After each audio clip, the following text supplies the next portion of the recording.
Breaking news గజ దొంగ బత్తుల ప్రభాకర్ పరారీలోనే ఉన్నాడు. 2 రోజులు దాటినా ప్రత్యేక పోలీసు బృందాల ఆచూకీ గుర్తించలేకపోతున్నాయి.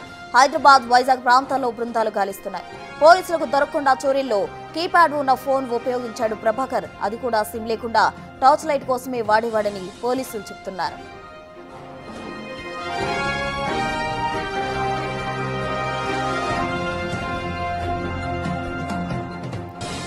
బత్తుల ప్రభాకర్ కోసం పోలీసులు గాలిస్తూ ఉన్నారు. కోర్టు నుంచి జైలుకు తీసుకెళ్తున్న క్రమంలో అతను తప్పించుకొని పారిపోవడం జరిగింది. అయితే దీనికి సంబంధించి ఎస్కాట్ నిర్లక్ష్యమే కారణమంటూ కూడా 2 కానిస్టేబుల్ను కూడా సస్పెండ్ చేయడం జరిగింది. అయితే ఇప్పటికే అతని కోసం గాలిస్తూ ఉన్నారు. పోలీసులు బృందాలుగా ఏర్పడి గాలిస్తున్నారు. అయితే జాతీయ రహదారి నుంచి అతను తప్పించుకోవడంతో పోలీసులకు ఇది సవాల్గానే మారింది అని చెప్పుకోవాలి. ప్రత్యేక పోలీసు బృందాలుగా ఏర్పడి ప్రభాకర్ ఆచూకీ కోసం గాలిస్తూ ఉన్నారు. హైదరాబాద్, వైజాగ్ ప్రాంతంలో పోలీసు బృందాలు గాలిస్తున్నాయి. దీనికి సంబంధించి పూర్తి డీటెయిల్స్ అందించేందుకు మా ప్రతినిధి సాగర్ ఏలూరు నుండి సిద్ధంగా ఉన్నారు.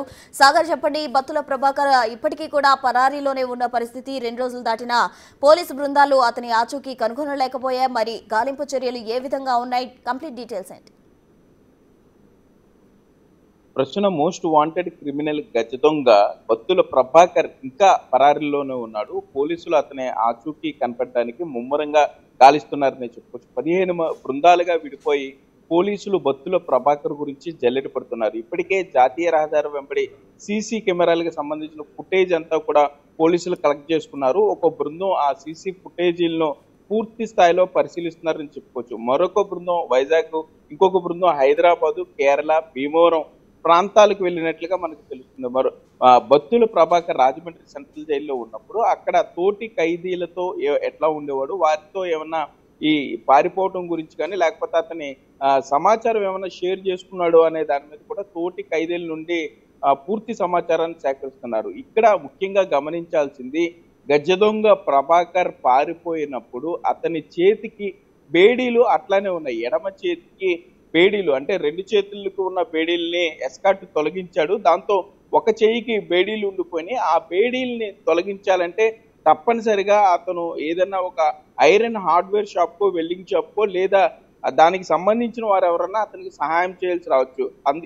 ఈ కోణాల్లో పోలీసులు ఎవరైతే ఈ ఐరన్ కి సంబంధించిన హార్డ్వేర్ షాపులు ఉంటారో, వెల్డింగ్ షాపులు ఉంటారో, దేవరపల్లి జాతీయ రహదారి నుండి దుద్దుకూరు ప్రాంతం నుండి ప్రభాకర్ పరారయ్యాడు కాబట్టి అతనికి 25-30 కిలోమీటర్ల రేడియస్ పరిధిలో వారందరికీ కూడా ఎవరైతే ఈ ఐరన్ హార్డ్వేర్ కానీ వెల్డర్స్ ఉంటారో పూర్తి స్థాయిలో వారికి పోలీసులు అవగాహన కల్పిస్తున్నారనే చెప్పుకోవచ్చు. మరోపక్క ప్రభాకర్ ఇప్పటి వరకు ఫోన్ వాడకపోవటం పోలీసులు అతను పట్టుకోవడం కొంత సమస్యగా మారిందనే చెప్పుకోవచ్చు. ప్రభాకర్ దొంగతనాలు చేసే టైంలో కూడా కీప్యాడ్ ఉన్న ఫోన్ మాత్రమే ఉపయోగించేవాడు. అది కూడా సిమ్ లేకుండా వాడేవాడు అంటూ పోలీసులు చెప్తున్నారు. కేవలం ఆ కీప్యాడ్ చిన్న ఫోన్ని టార్చ్ లైట్ కోసం, వెలుతురు కోసం, దొంగతనానికి వెళ్ళినప్పుడు అక్కడ ఆ వెలుతురు కోసం ఉపయోగించేవాడు. ఎవరు తనని ట్రేస్ చేయకుండా చాలా జాగ్రత్తలు పడేవాడు. పక్కా ప్రణాళికతోనే ప్రభాకర్ సోలోగా దొంగతనాలు చేసేవాడు అంటూ కూడా పోలీసులు చెప్తున్నారు. గతంలో ఒక పోలీస్ అధికారితో బిగ్ టీవీ మాట్లాడడం జరిగింది. ప్రభాకర్ ని క్లోజ్డ్ వాహనంలో పూర్తిగా ఎస్కాట్ సిబ్బందిని పెట్టి కోర్టుకు తీసుకువెళ్లాల్సి వచ్చింది. ఎందుకంటే అతను నేర చరిత్ర చూసిన తర్వాత పోలీసుల మీద హత్యాయత్నం, రివాల్వర్ తో దాడి చేసే ప్రయత్నం, తోటి ఖైదీ మీదే హత్యాయత్నం, మరోపక్క అంతకు ముందే పారిపోయాడు కాబట్టి ఈ హిస్టరీని అంతా దృష్టిలో పెట్టుకుని ఒక పోలీస్ అధికారి మనతో షేర్ చేసుకున్నాడు. అతన్ని క్లోజ్డ్ వాహనంలో ఇంకెవరూ లేకుండా కేవలం ప్రభాకర్ ని ఎటు పారిపోనివ్వకుండా అత్యంత జాగ్రత్తగా కోర్టుకి తీసుకెళ్లి మరలా జైల్లో అప్పచెప్పామని చెప్తున్నారు. మరి ఈసారి విజయవాడ కోర్టు పీటీ వారెంట్ వేసి విజయవాడ కోర్టుకి తీసుకెళ్లారు. అక్కడ నుండి రాజమండ్రి తీసుకురావాలి. మరి ఎందుకుని ప్రభాకర్ అంత నిర్లక్ష్యంగా తరలించారనేది ఇప్పుడు వస్తున్న ప్రశ్న. మరోపక్క ఉన్నతాధికారులు దీని మీద పూర్తి స్థాయిలో దర్యాప్తుగా ఆదేశించారు.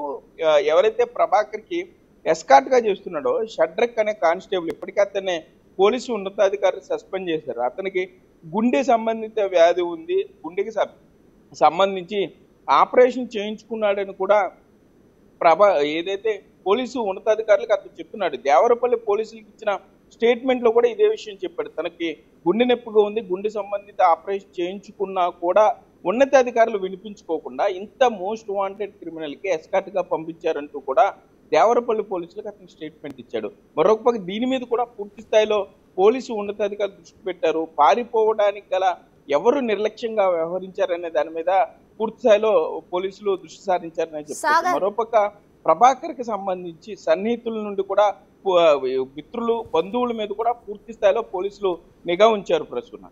సాగర్, ఎగ్జాక్ట్లీ మీరు అన్నట్టు బంధువులు సన్నిహితుల మీద నిఘా ఉంచినప్పటికీ కూడా ఇప్పటికే పోలీసు బృందాలు అన్ని ప్రాంతాల్లో కూడా గాలిస్తున్నాయి.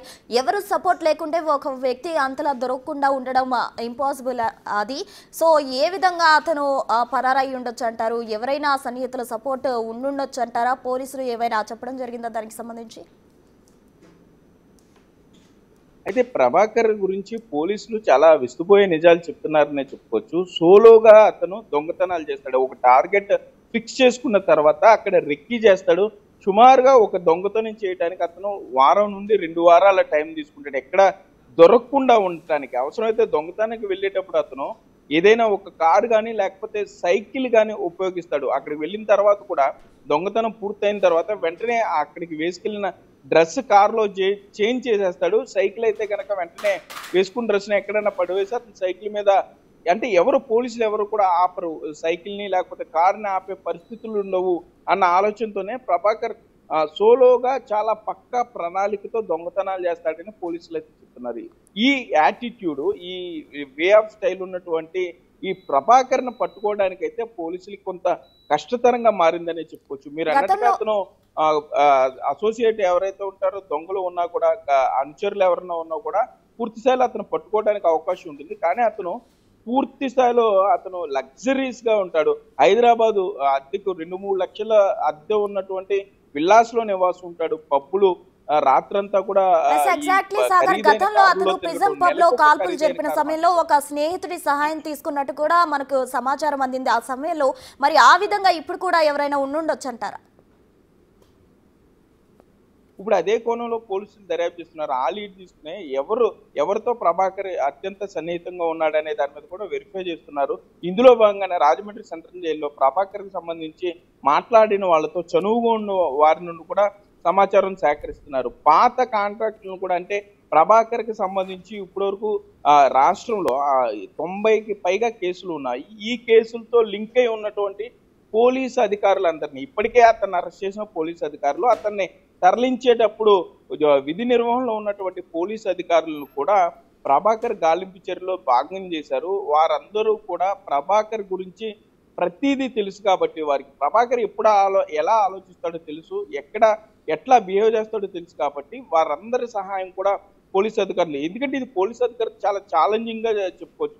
జాతీయ రహదారిపై పోలీసులు కళ్ళు కప్పి ఎస్కార్ట్ ఉండగా ఒక ఖైదీ పారిపోయాడంటే పోలీస్ డిపార్ట్మెంట్ కూడా చాలా అవమానంగా భావిస్తున్నారు. అతన్ని ఒక్కసారి కాదు 2 సార్లు అతను పారిపోయాడు పోలీసులు కలిగప్పి. సో అతను ఎట్టి పరిస్థితుల్లో కూడా అతన్ని పట్టుకోవాలని చెప్పి రాష్ట్ర డీజీపీ కూడా స్వయంగా ప్రభాకర్ని పట్టుకునేటటువంటి ఈ కార్యక్రమంలో ఆయన కూడా ప్రత్యేకంగా డీజీపీ పర్యవేక్షిస్తున్నట్లు కూడా మనకి సమాచారం అందుతుంది. మొత్తం జాతీయ రహదారి వెంబడి గ్రామాలన్నింటినీ కూడా జల్లెడ పడుతున్నారు. 5 కిలోమీటర్లు ఆగకుండా ప్రభాకర్ పరిగెత్తగలడని కూడా తోటి ఖైదీలు పోలీసులకి చెప్పారని మనకు సమాచారం అందుతుంది.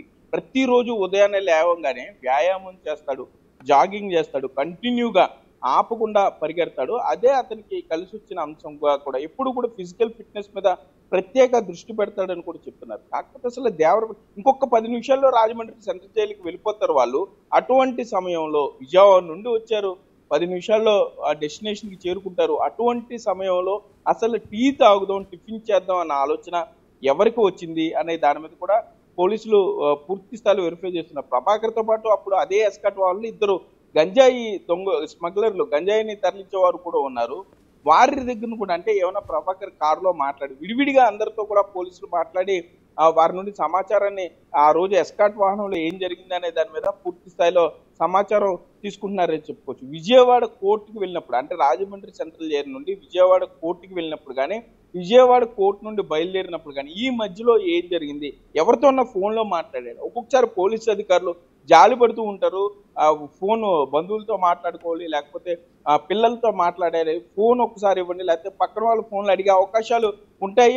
ఆ సంఘటనలు కూడా చూసాం. ఆ విధంగా ప్రభాకర్ ఎవరితోనో మాట్లాడా, కోర్టులో ఎవరితో అన్న మాట్లాడడం జరిగింది అనేది విజయవాడ కోర్టుకు సంబంధించి కూడా అక్కడ పూర్తి స్థాయిలో వెరిఫై చేస్తున్నారు.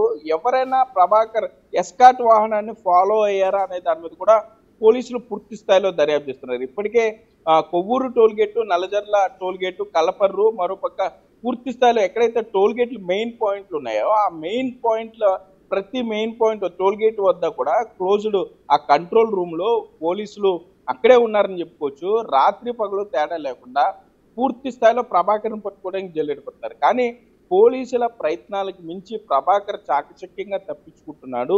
ఎంత దూరం వెళ్ళి ఉంటాడు ఒక మనిషి అంటే అతను పారిపోయి అదే గ్రామాల్లో ఎక్కడన్నా తలదాచుకున్నాడా, లేకపోతే ఏదైనా లారీ ఎక్కి ఇటు వైజాగ్ కానీ ఖమ్మం వైపు వెళ్ళాడా అనేది పోలీసులు చెప్తున్న విషయం. మరి చేతికి బేడీలు ఉన్న వ్యక్తి ఒకవేళ అతను టవల్ లాంటిది ఏమన్నా కట్టుకుని ఉండాలి, ఎడమ చేతికి కట్టుకున్నా కూడా చుట్టుపక్కల ప్రజలకి అనుమానం వచ్చే అవకాశం ఉంటుంది. కాబట్టి పోలీసులు కూడా ప్రజల్ని రిక్వెస్ట్ చేస్తున్నారు, బేడీలు ఉన్న వ్యక్తి కానీ లేకపోతే బేడీలు తొలగించాలని కట్ చేయాలని ఎవరన్నా కూడా కాంటాక్ట్ అయితే వెంటనే 100 కానీ 112కు ఫోన్ చేయమని పోలీసులు విజ్ఞప్తి చేస్తున్నారు. ఇప్పటికే ప్రభాకర్ను పట్టించిన అతను ఆచూకీ తెలిపినా కూడా 50,000 రూపాయల నజరాన కొవ్వూరు డిఎస్పీ దేవకుమార్ ప్రకటించడం జరిగింది. ఈ బేడీలను తొలగించే క్రమంలోనే ప్రభాకర్ పోలీసులకు చిక్కే అవకాశం ఉంటుందని కూడా పోలీసులు భావిస్తున్నారు. ప్రస్తుతం రైట్ సాగర్, థ్యాంక్ యూ.